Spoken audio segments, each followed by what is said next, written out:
Years ago, my father locked my mother in a room for 3 days over gaining just half a pound, calling it keeping her healthy. She even thanked him for helping her stay beautiful.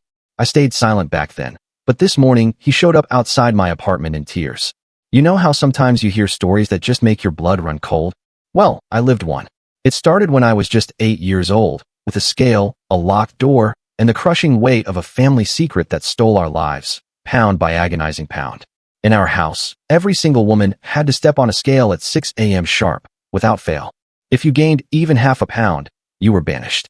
Locked in an empty bedroom, no food, until that half pound was gone. I'll never forget my mom. She once spent 3 days in there because she retained water during her period. When she finally came out, her lips were cracked, she could barely stand. But then, she smiled. She actually thanked my father for helping her stay beautiful. At 8, I truly believed that was just how life was supposed to be. By the time I was 15, I'd seen so much. My older sister had passed out twice from hunger. My younger cousin, just a little kid, would sneak desperate sips of water from the bathroom tap. And my aunt? She was teaching her own daughter how to make herself throw up after family dinners. Meanwhile, the men would pile their plates high with food, while we, the women, picked at salads, meticulously calculating every single bite. The rules were simple, brutal, and non-negotiable. Step on the scale every morning in front of a man, your father or your husband. If the number went up, you went to the room. No excuses. Not ever. Unless, of course, you were pregnant. But even then, you had a mere 6 weeks after giving birth to shed all the baby weight and get back to your marriage weight. If not, straight back to that awful room. Then, something incredible happened. Not a pregnancy, thank goodness. It was wrestling season at school, and I suddenly had this light bulb moment. I watched the boys on the team drop 5 pounds overnight for weigh-ins, just by manipulating their water intake. They'd dehydrate themselves, weigh in, then rehydrate. It was dangerous, sure, but it was temporary. And it was a revelation. I became obsessed, diving deep into every weight manipulation technique I could find. Caffeine pills as diuretics to make you pee more, the precise timing of water intake, how to trick your body into dropping 3 pounds overnight and gaining it back by noon, all without anyone noticing. But I couldn't keep this to myself. Not when my 12-year-old cousin was crying herself to sleep, starving every single day. Not when my sister's hair was literally falling out from malnutrition. I had to do something. So, I started a sewing circle every Thursday afternoon. It was my cover. We'd pretend to embroider, but between stitches, I was teaching them everything I'd learned. How to use natural diuretics the night before weigh-ins. How to wake up at 4 a.m. to sweat it out in garbage bags, then shower before that dreadful 6 a.m. weigh-in. How to use those hydration packets afterwards to bounce back. We got scientific about it, tracking our cycles to predict water retention, taking measurements to prove we weren't actually gaining fat, even if the scale fluctuated. Some of us became masters, able to manipulate our weight by 5 pounds in either direction, eating full meals, and still hitting our morning numbers. Anything to avoid that room. But I taught them something even more important, how to document everything. I showed them how to snap photos of the scale readings, how to record the horrifying sound of the locks clicking, even how to hide phones inside the punishment room itself. We meticulously kept medical records, charting the dangerous dehydration cycles we were forcing our bodies through. 6 months into our secret sewing circle, it all came crashing down. I taught the girls how to reprogram digital scales using magnets, making them read 5 pounds lighter. It was foolproof, I thought. We'd all been eating normally for weeks, and our fathers were actually praising our discipline. But then my uncle went out and bought a new scale. A mechanical one. Old-fashioned. No electronics to hack. That morning, every single woman in the house was 5 pounds over. The men went absolutely insane. They thought we'd coordinated some kind of rebellion. As they dragged girl after girl to the punishment rooms, they even had to use spare bedrooms, closets, and the basement because there weren't enough official ones. My 13-year-old cousin started screaming. We haven't gained weight. We've been faking the numbers. We've been eating this whole time. And then, she pulled out her phone. It was all there. Months of documentation, real weights versus manipulated ones, the scale hacking tutorials, everything. The room went dead silent. My uncle's face turned purple as he scrolled through her phone. Screenshots of our group chat, videos of us teaching each other to reprogram the scales, time-stamped photos of girls eating full dinners while their morning weigh-ins showed losses. You poisonous little. He raised his hand to strike her. But that's when my grandmother stepped forward. My grandmother, who we all thought had dementia, who usually just shuffled around the house barely speaking. She grabbed my uncle's wrist with surprising strength. Enough, she said, her voice clear and sharp. I've been documenting too. She pulled out a smartphone. None of us even knew she had one. It was 3 years of evidence. Every punishment, every medical emergency, every girl who ended up in the hospital. She turned to us girls. Did you really think you were the first generation to try this? I've been building a case since before you were born. Your mothers tried to fight back, too. They failed. But now, she smiled, a slow, knowing smile. Now we have enough evidence for 3 generations of abuse. My uncle lunged for her phone, but she'd already hit send. It's uploaded to my lawyer and the police, she said calmly, then glanced at my cousin's phone, still recording. And apparently, the internet. That's when we heard the sirens. My cousin smiled through her tears. I've been live streaming for the past 10 minutes. The live stream notification sound kept pinging from her phone as more viewers joined. My uncle's face twisted between rage and pure panic, his hands clenching and unclenching as he processed what was happening. The other men froze, their usual authority crumbling as they realized thousands of strangers were witnessing our private family system. My father grabbed for my cousin's phone, but she tossed it to me. I caught it and backed toward the kitchen, keeping the camera on them. The viewer count climbed past 10,000. Comments flooded the screen faster than I could read them. My hands shook, but I kept recording. Turn it off, my father commanded, using the voice that usually made us all comply instantly. But something had shifted. The power dynamic we'd lived under for generations was fracturing in real time. My grandmother moved between us and the men, her small frame suddenly seeming larger. She held her own phone steady, documenting their reactions. My mother and aunts huddled together near the punishment room door, some crying, others staring in shock at this unprecedented defiance. The sirens grew louder. My uncle made another lunge for the phones, knocking over a lamp in his desperation. The crash made several of the younger girls scream. My 12-year-old cousin ran to hide behind her older sister, both of them trembling. You've destroyed this family, my uncle spat at my grandmother. Generations of tradition, of discipline, gone because of your poison. My grandmother's laugh was sharp and bitter. I've saved this family. You just can't see it yet.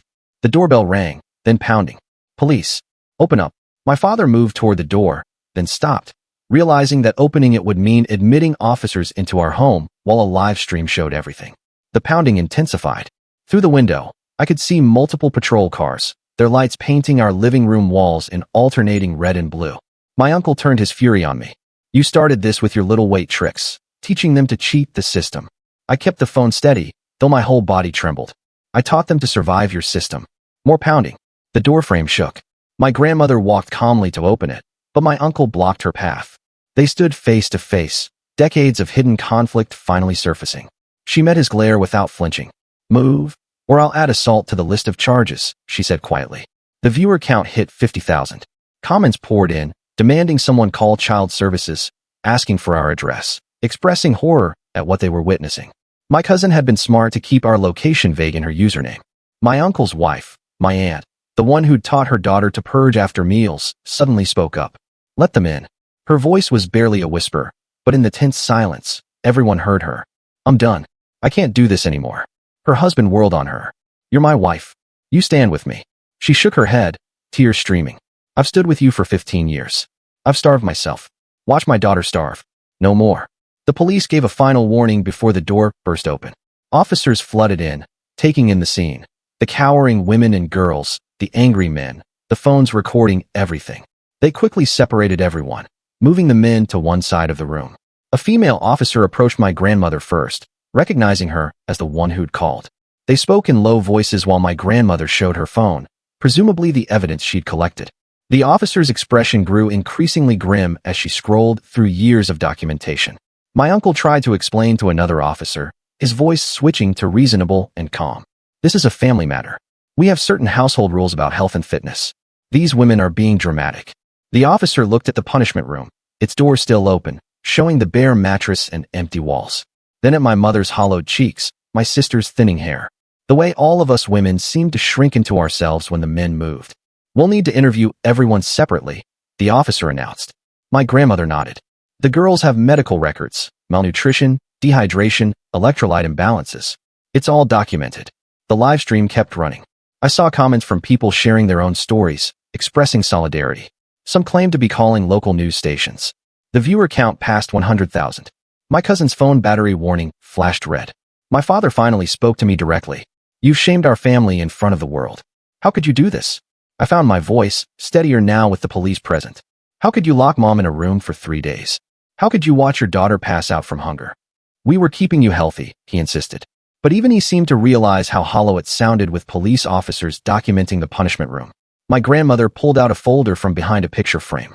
Another hiding spot none of us had known about. Hospital records, she announced. Every time one of us was admitted for dehydration or exhaustion, every fracture from calcium deficiency, every case of amenorrhea from low body weight. The men had no response to medical evidence.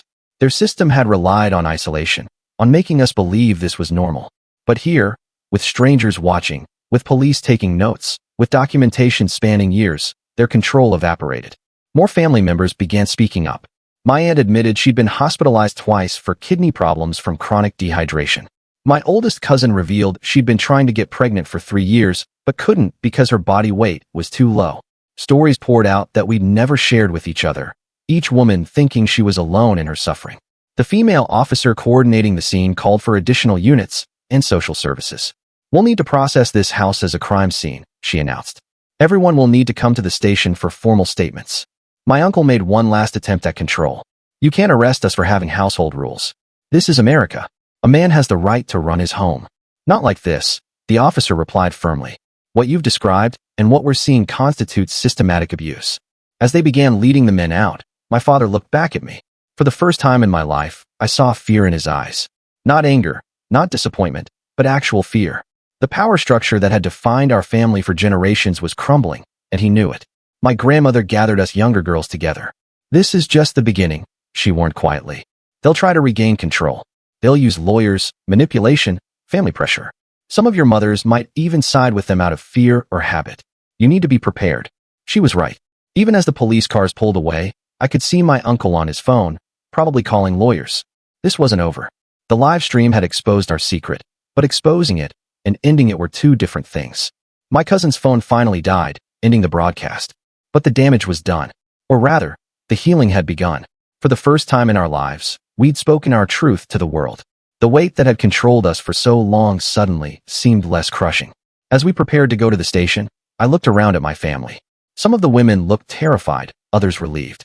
The younger girls clung to their mothers or older sisters. We were all processing the magnitude of what had just happened. My grandmother squeezed my hand. You did good with the weight manipulation tricks. Gave them something to focus on besides the real documentation we were building. Sometimes the best rebellion is the one that looks like compliance. I realized she'd known about our sewing circle all along. While we thought we were secretly teaching each other to cheat the scales, she'd been using our activities as cover for her own evidence gathering. Generations of strategic thinking, all leading to this moment. But as we filed out of the house, I knew she was right about what came next. The men wouldn't give up easily. They'd been raised in this system, too. Taught that controlling women's bodies was their birthright. They'd use every tool at their disposal to maintain that control. The real fight was just beginning. But for the first time, we weren't fighting alone. We had each other. We had evidence. And thanks to my cousin's quick thinking, we had thousands of witnesses. The weight we'd carried wasn't just physical. It was generational trauma, systematic control, and learned helplessness. But that morning, as we walked out of that house with police escorts, some of that weight began to lift. We were free from the morning weigh-ins, free from the punishment room, free from the constant hunger. But freedom, I was learning, was more complicated than just walking away. It meant learning to eat without guilt, to exist in our bodies without shame, to make choices without fear. The road ahead would be long and difficult, but we'd taken the first step, and that was everything. The police station became our temporary refuge. The fluorescent lights made everyone look sicker than they already were, and I watched my mother fill out paperwork with shaking hands while my sister sat beside her, both of them jumping whenever a door slammed. The female officer who'd taken my grandmother's evidence kept checking on us, bringing water bottles and granola bars that most of the women were too nervous to touch. My grandmother orchestrated everything from her plastic chair like a general commanding troops. She directed which girls should give statements first, reminded everyone to mention specific medical incidents, and kept meticulous notes of her own. I realized she'd been preparing for this moment for years, maybe decades. The men were processed separately, but we could hear my uncle's voice carrying through the walls, alternating between outrage and calculated charm. My father remained silent, which worried me more than any shouting would have. He'd always been the strategist, the one who thought 3 moves ahead. After 4 hours of statements and documentation, they released us all. The men had to post bail, but there were no immediate charges filed. The officer explained that building a case would take time, that the evidence needed to be properly reviewed. My grandmother nodded as if she'd expected this, but I saw the younger girls' faces fall.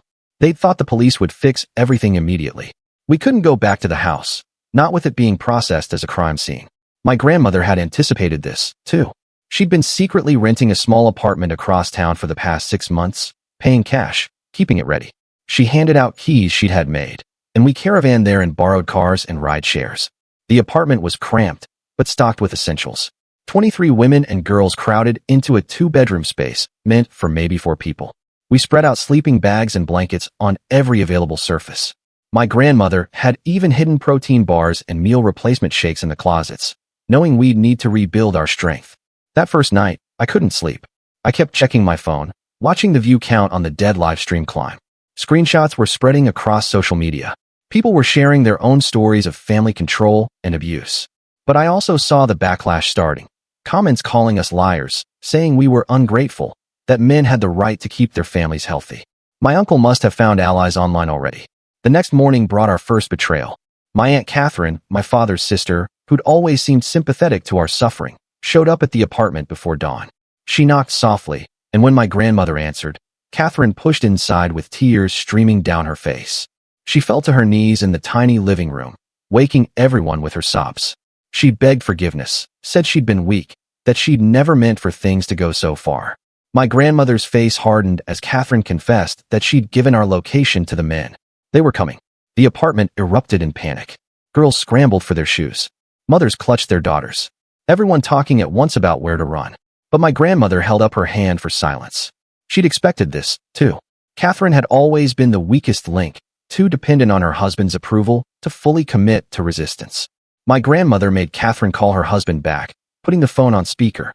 We all heard my uncle's voice, smooth and confident, saying they just wanted to talk, to work things out as a family.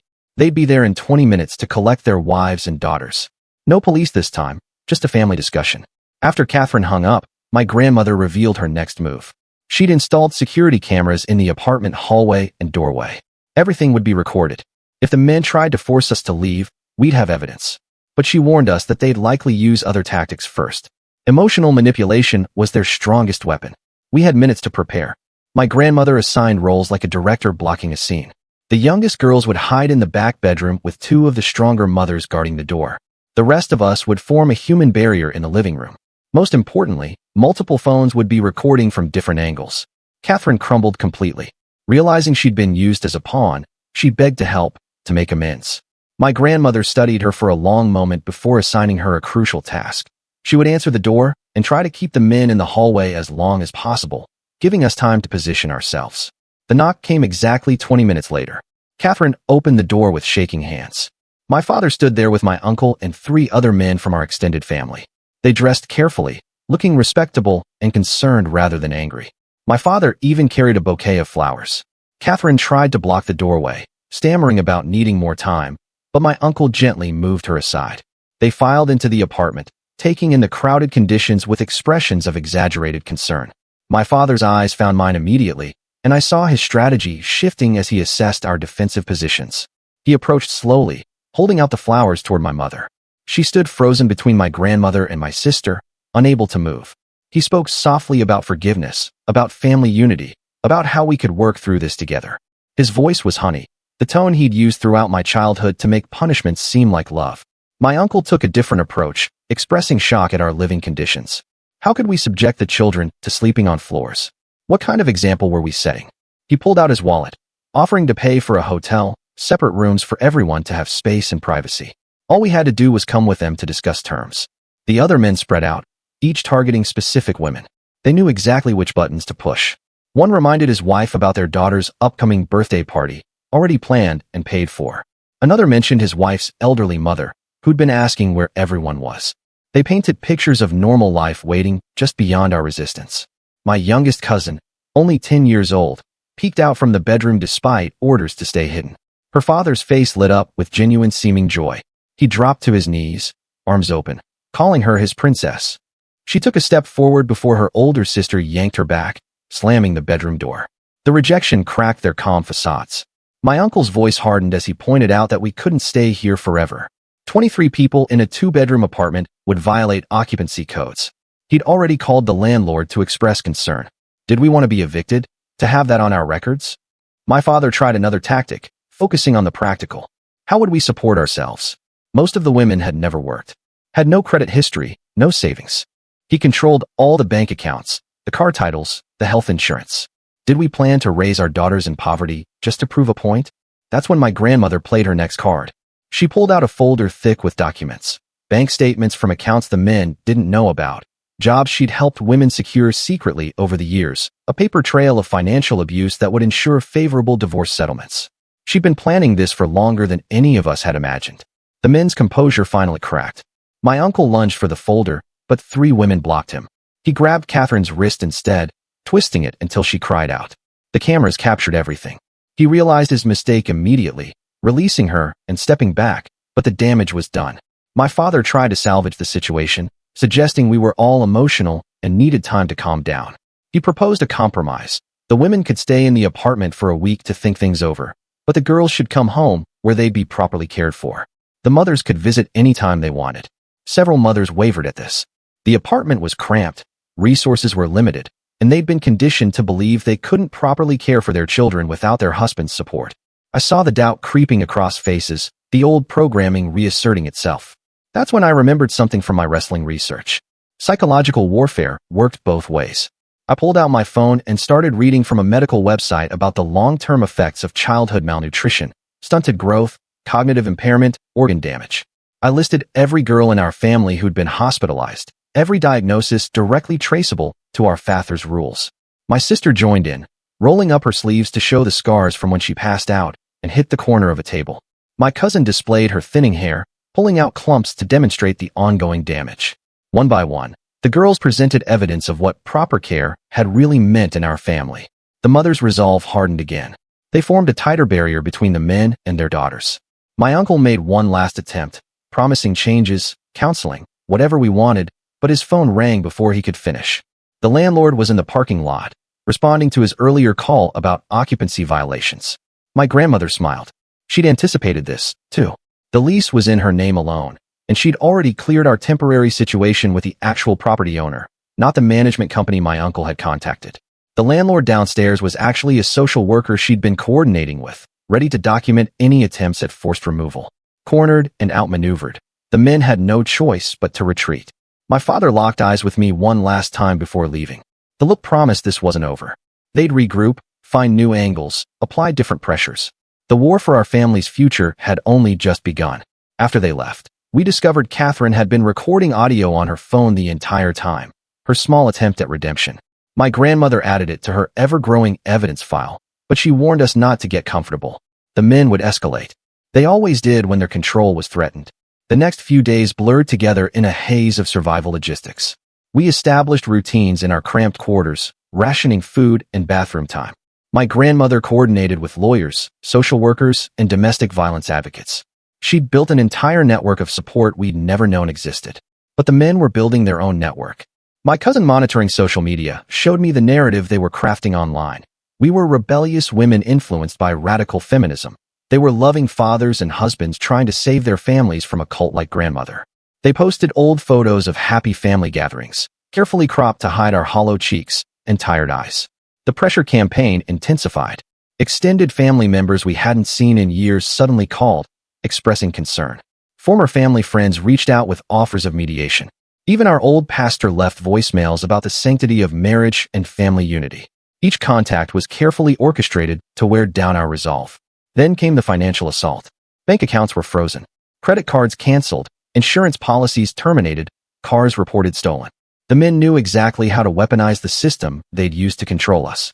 Several women panicked as they realized they couldn't access money for their children's medications or basic necessities. My grandmother revealed another contingency plan. She'd been slowly moving money into a trust for years, tiny amounts that wouldn't be noticed. She'd also helped several women establish credit in their maiden names through secured cards. It wasn't much, but it would keep us afloat while the lawyers worked on unfreezing assets. The stress was taking its toll. Arguments broke out over food, sleeping arrangements, and childcare. Some women talked about going back, just temporarily, just until things were sorted out legally. Others wanted to flee the state entirely. The united front we presented was developing cracks. That's when the real betrayal came. My Aunt CB, who'd been one of the strongest advocates for leaving, disappeared one night with her 2 daughters. She left a note saying she couldn't do this to her children, that maybe the men would be more reasonable now that they'd made their point. Her defection devastated morale. If CB could break, anyone could. The women eyed each other with new suspicion. Who would be next? Who was secretly in contact with their husbands? The paranoia was exactly what the men wanted. My grandmother called a meeting. She reminded us that this was a marathon, not a sprint. The men were using classic abuse tactics: isolation, financial control, emotional manipulation, and divide-and-conquer strategies. But we had something they didn't expect: documentation, legal support, and each other. She assigned us projects to maintain focus. Some women started job hunting. Others worked on divorce paperwork. The teenagers helped younger girls with homework, maintaining some normalcy. I became the unofficial social media manager, countering the men's narrative with our own truth. But I also had a secret mission. My grandmother pulled me aside one evening and handed me a burner phone. She needed someone to maintain contact with the women who were wavering, to be a lifeline if they decided to leave again. I became a double agent of sorts, pretending to sympathize with doubts while reinforcing why we'd left. The first test came sooner than expected. My mother received a message through a flying monkey relative. My father was in the hospital. Heart problems. They said he was asking for her. Might not make it through the night.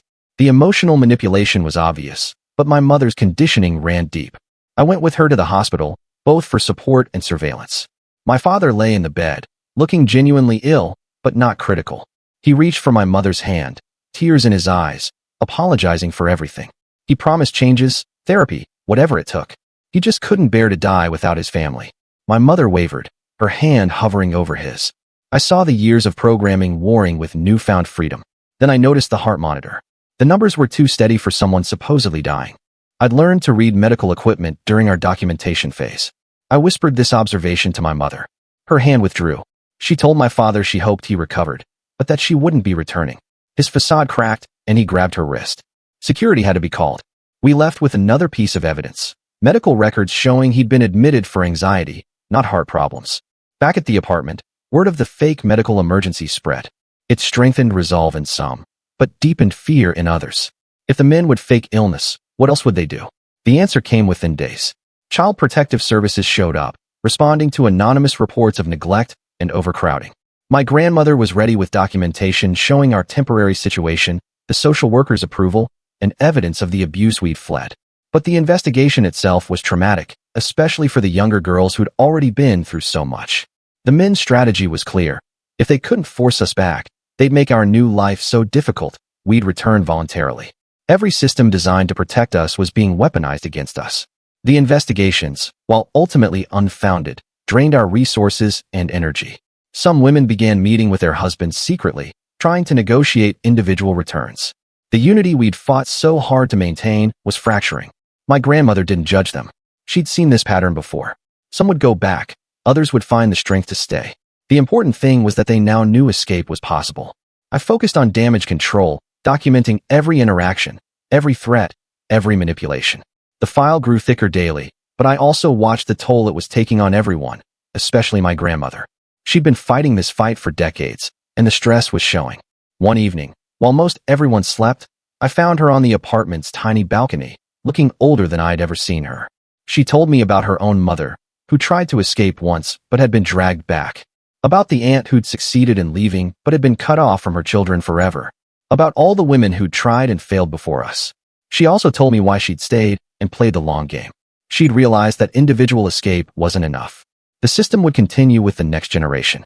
She'd dedicated her life to documenting everything, waiting for the right moment, the right technology, the right combination of brave girls willing to fight. That conversation strengthened my resolve. We weren't just fighting for ourselves, but for every girl who would come after us. The men might have money, connections, and systemic advantages, but we had truth, documentation, and the kind of determination that only comes from fighting for survival. As weeks turned into a month, patterns emerged. The men would escalate their tactics whenever we gained ground legally.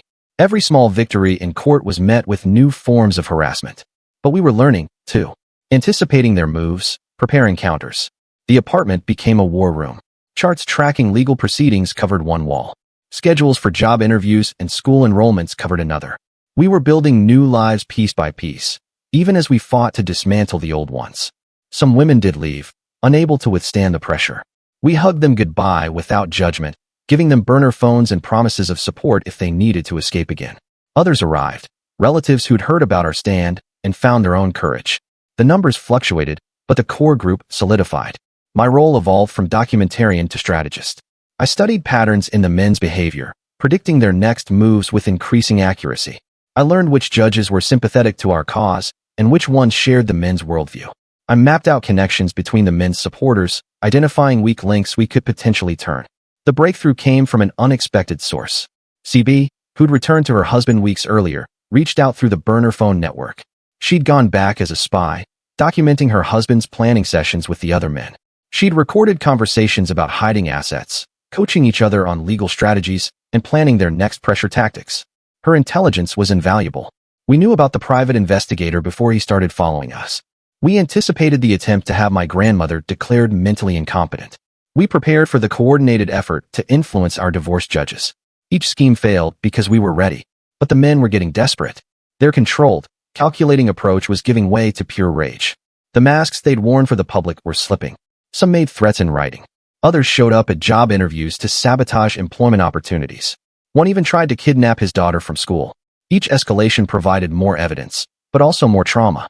The younger girls were developing anxiety disorders. Some women couldn't sleep, jumping at every noise.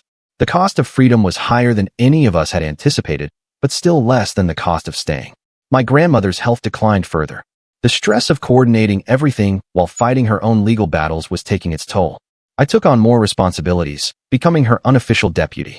She taught me everything she knew about navigating systems, building networks, and maintaining hope in the face of systematic oppression. The turning point came during a custody hearing. My uncle, frustrated by legal setbacks, lost his temper in front of the judge. He revealed his true beliefs about women's place, about his right to control his family, about how the system was failing men like him. The judge's expression shifted from neutral to deeply concerned. That outburst triggered a domino effect. Other judges began looking more carefully at our evidence. Social workers started taking our claims more seriously. The narrative the men had crafted began to crumble under scrutiny. Their masks had slipped too many times. But victory wasn't sudden or complete. It came in small doses.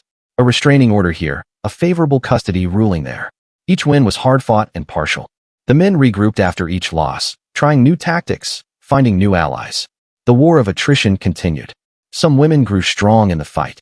They found jobs, started therapy, began healing from years of abuse. Their daughters watched them transform, learning that resistance was possible. Other women struggled, the programming too deep to fully overcome. They lived in a constant state of fear, freedom feeling more like another form of captivity. I watched my own mother's journey with mixed emotions. Some days she was strong, making plans for a future she'd never imagined possible. Other days, she'd stare at her phone, finger hovering over my father's number. The deprogramming process wasn't linear. It was full of setbacks and small victories. My sister surprised everyone by emerging as a fierce advocate. She started a support group for teenage girls escaping family abuse. Her own experience with malnutrition became a powerful testimony. She transformed her trauma into purpose, helping others recognize the signs of systematic control. The men's alliance began to fracture. Some faced serious legal consequences and blamed others for the exposure.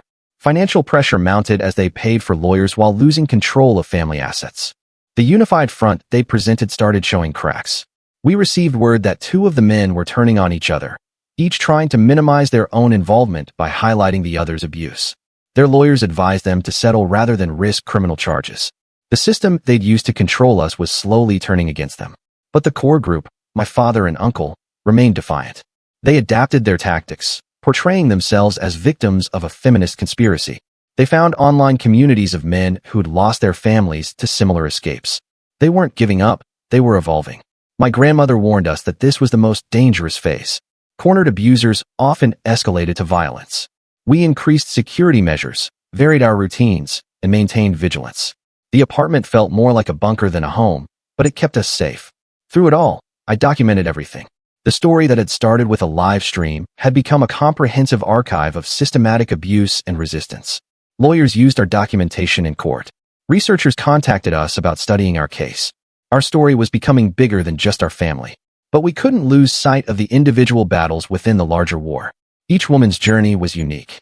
Each child's trauma required different healing. We were a collective, but we were also individuals trying to rebuild shattered lives. As another month passed, the apartment grew more organized, but also more strained. We needed more permanent solutions. Some women were ready to move into their own places, but fear kept them close. Others needed the continued support, but felt guilty about taking resources. My grandmother, despite her declining health, orchestrated a gradual transition. Women who were ready moved into nearby apartments, staying close enough for support, but gaining independence. The network evolved from a single safe house to a community of survivors. The men's response was predictable. They targeted women who lived alone, thinking them more vulnerable. But we learned to work as a network. When one woman faced harassment, others rallied. When someone weakened, support arrived. We'd internalized the lessons of collective resistance. I became a liaison between generations, helping older women navigate technology while learning from their decades of survival strategies. The fusion of old wisdom and new tools made us formidable opponents. The men had underestimated us, thinking generations of oppression had made us weak. Instead, it had made us resilient. The financial battles intensified. Forensic accountants uncovered hidden assets. Years of financial abuse documented in spreadsheets and bank records. The men had been meticulous in their control, but sloppy in their concealment. Their assumption that we'd never fight back had made them careless. Each legal victory brought mixed emotions. Joy at progress, but sadness at what we'd lost. Years of our lives spent under control. Health damaged by malnutrition. Dreams deferred or abandoned. Justice couldn't restore what had been taken, only prevent future harm. The younger girls adapted fastest, resilient in the way only children can be. They started school, made friends, discovered interests beyond survival. Watching them bloom in freedom justified every hardship. They were the reason we couldn't give up, but the cost was evident everywhere. Therapy bills mounted. Medical treatments for years of neglect drained resources. Legal fees consumed settlements. Freedom was expensive in ways we hadn't anticipated. Some women wondered if the fight was worth it. My grandmother's answer never wavered. She pulled out photos of previous generations, women who'd suffered in silence, who died young from the stress of constant control. She reminded us that we were breaking cycles that had persisted for generations. The cost was high, but the alternative was higher. As winter approached, our situation stabilized, but remained tense. Court dates loomed. Custody battles continued. The men maintained their harassment campaigns. The legal consequences had made them more subtle. We existed in a state of armed truce, neither side able to claim complete victory. I realized this might be our reality for years. The complete freedom we'd imagined might never materialize. Instead, we'd carved out a space of relative safety, a beachhead in an ongoing war. It wasn't the dramatic victory we'd hoped for, but it was survival, and that was its own form of triumph. My grandmother pulled me aside one evening with a final piece of wisdom. She showed me letters from women who'd escaped decades ago, who'd built new lives, raised free daughters. They'd fought similar battles, faced similar setbacks, but ultimately prevailed. Not through dramatic confrontation, but through persistent resistance. The live stream that had started everything felt like a lifetime ago. That moment of desperate revelation had launched us into a war we hadn't fully understood, but we'd learned, adapted, survived. The girl who taught weight manipulation tricks had become a woman who understood that freedom itself required constant vigilance. As I looked around the apartment at the women preparing dinner, helping children with homework, planning for futures they'd never imagined possible, I realized we'd already won the most important battle. We'd proven that escape was possible. Everything else was just details. The men would continue their tactics. We'd continue our resistance. The war would evolve, but not end. And somewhere, another girl was learning that the scale in her bathroom was a weapon used against her. When she was ready, we'd be here. Proof that the weight of oppression could be lifted. My grandmother squeezed my hand, passing the torch she'd carried for so long. The fight wasn't over. It might never be truly over. But we'd changed the battlefield forever. The systematic control that had seemed unbreakable had been exposed, documented, resisted. Future generations would know that the morning weigh-ins could be refused, that the punishment room could be escaped, that the weight of generations could be lifted. The real victory wasn't in the legal battles or the financial settlements. It was in the transformation I saw in every woman who'd found the courage to step on a scale without fear, to eat a meal without calculating, to exist in her body without shame. We'd reclaimed ourselves, and that was a triumph no man could ever take away. The next morning brought a new crisis. My grandmother collapsed in the bathroom, her body finally giving out from months of stress. I caught her before she hit the floor, her weight almost nothing in my arms. The ambulance arrived within minutes, but the paramedics' faces told us what we already feared. Years of fighting had taken their toll. At the hospital, doctors ran tests while we crowded the waiting room. My mother paced endlessly, wringing her hands. My sister organized everyone into shifts, making sure someone would always be with our grandmother. The younger girls huddled together, understanding that our strongest pillar was crumbling. The diagnosis came back severe: stress-induced heart problems, kidney damage from years of dehydration, malnutrition complications. The doctor explained that recovery would be long and uncertain. My grandmother needed immediate surgery, then months of rehabilitation.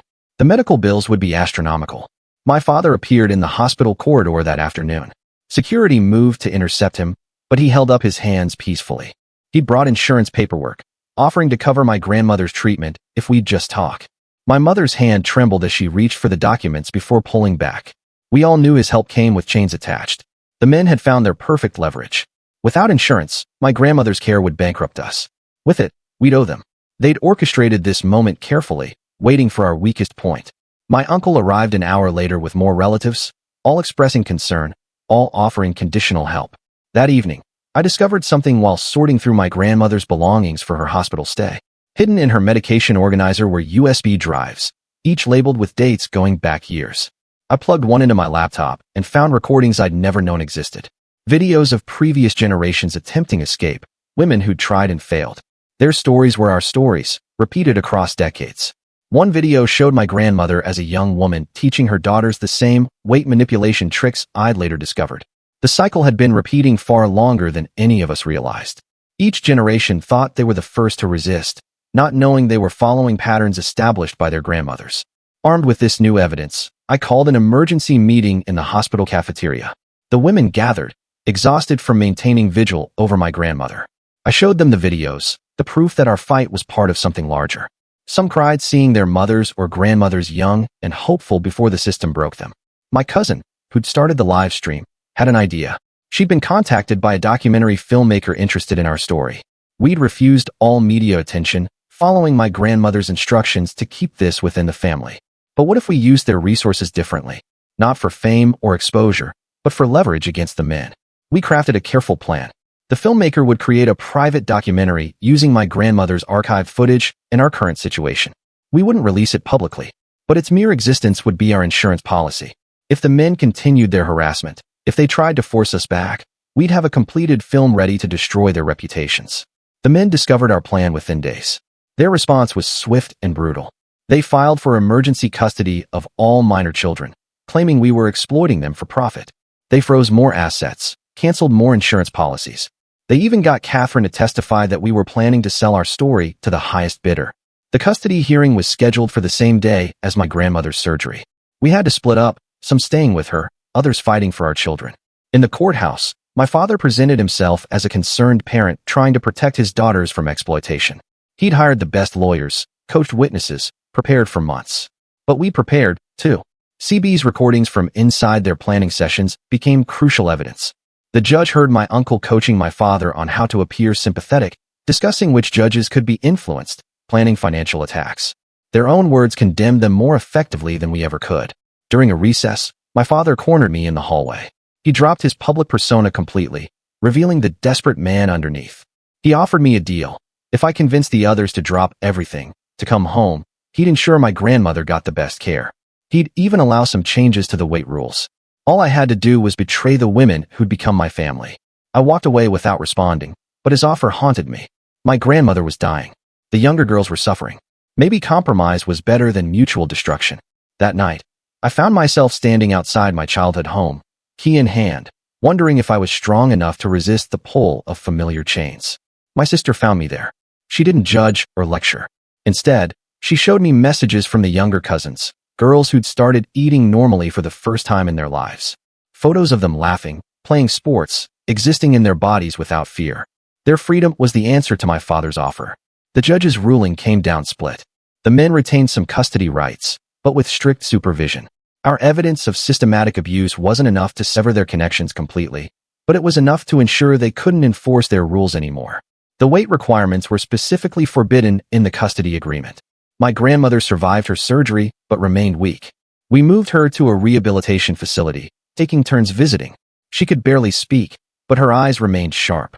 During one visit, she grabbed my hand and pulled me close. Through labored breathing, she told me where to find one last piece of evidence. Hidden in a safety deposit box was documentation going back 60 years, marriage certificates showing patterns of young brides, death certificates listing malnutrition-related causes, medical records spanning generations. The weight control system hadn't started with our fathers. It was an inheritance passed down like a cursed heirloom. This discovery shifted everything. The men weren't just abusers. They were victims, too. Raised in the same system. Taught that controlling women's bodies was love. It didn't excuse their actions, but it explained them. Breaking the cycle meant more than just escaping. It meant ensuring it never started again. Some women began meeting with their husbands in supervised settings. Not to reconcile, but to establish new terms. Co-parenting agreements that prioritized their daughter's health. Financial settlements that acknowledged years of unpaid labor. Slowly, painfully, new structures emerged from the ruins of the old. My mother surprised everyone by enrolling in college. At 45, she decided to become a nutritionist, turning her trauma into expertise. My sister started teaching self-defense classes. Other women found their own paths, each recovery as unique as their suffering had been. The men struggled with a new reality. Some adapted, learning to relate to their families without control. Others couldn't change, clinging to their old beliefs, even as their world crumbled. My uncle was the worst, showing up at schools trying to enforce weight checks during his supervised visits. Each violation added to our documentation. Catherine attempted redemption by testifying about the men's continued planning sessions. She revealed they'd formed a support group for wronged fathers, sharing strategies to regain control. Her recordings of these meetings showed them discussing everything from hiding assets internationally to fabricating evidence of maternal neglect. We used this information strategically. Rather than going public, we let the men know we had it. The threat of exposure kept them somewhat contained. They could maintain their public facades as long as they didn't cross certain lines. It was an uneasy truce, but it protected the children. My father made one last attempt at reconciliation. He showed up at my college graduation, flowers in hand, looking older and smaller than I remembered. He'd lost weight himself, the controller now lacking control.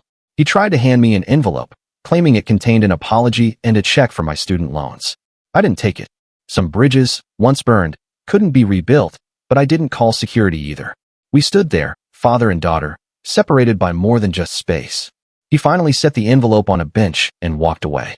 I left it there untouched, a final rejection of his conditional love. The younger girls thrived in their new lives. Free from daily weigh-ins, they discovered sports, art, music. Their bodies grew strong and healthy. They formed friendships based on shared interests rather than shared trauma. Watching them become normal teenagers was worth every legal battle, every sleepless night, every moment of doubt. My grandmother lived to see the first wave of divorces finalized. From her wheelchair, she presided over a gathering of free women. No scales, no punishment rooms, no fear. Just 3 generations eating dinner together, existing in their bodies without shame. She passed away that night, her mission finally complete. Her funeral brought unexpected attendees. Women we'd never met approached us with their own stories. Our family wasn't unique. The weight control system existed in variations throughout our extended community. Our escape had inspired others to document, to plan, to resist. The ripples of our rebellion spread wider than we'd known. In her will, my grandmother left instructions for the evidence she'd collected. Rather than releasing it publicly, she wanted it preserved as a warning and a guide. If future generations faced similar control, they'd have a roadmap for resistance. The cycle might try to restart, but it would never again catch us unprepared. 6 months later, I stood in my grandmother's apartment, now properly leased in my name. The cramped space that had sheltered 23 refugees was quiet, housing just me and 2 cousins finishing school. The walls still bore marks from our charts and schedules, reminders of our war room days. My phone rang. Another family reaching out, having heard whispers of our story. They needed help escaping their own weight control system. I gave them the same advice my grandmother had given us. Document everything. Build networks. Plan carefully. Freedom was possible, but it required patience, strategy, and unshakable determination. The men still circled our lives like distant sharks. They paid their court-ordered support, attended their supervised visits, maintained their public images, but their power was broken. The next generation of girls would never know morning weigh-ins as anything but a strange family legend. I kept one scale in the apartment, displayed like a museum piece. Sometimes the younger cousins asked about it, unable to imagine stepping on it daily, letting a number determine their worth. I told them the truth. That object had once controlled our lives, but we'd learned to control ourselves instead. The weight we'd carried wasn't really about pounds or kilograms. It was about generations of women taught their bodies were problems to be solved, that their hunger was shameful, that their natural forms required constant correction. We'd lifted that weight through collective strength, through refusing to pass it on. My story ends not with dramatic confrontation, but with quiet victory. A teenage girl eating lunch without calculating. A mother choosing her daughter's health over her husband's approval.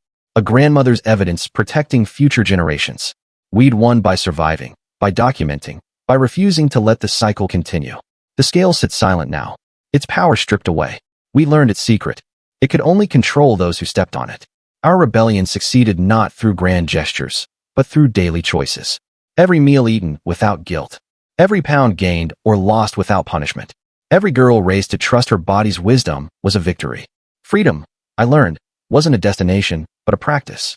Each day, we chose ourselves over their rules. Each day, we taught our daughters they were more than numbers. Each day, we honored my grandmother's legacy by living the lives she fought to make possible. The weight of generations had been lifted.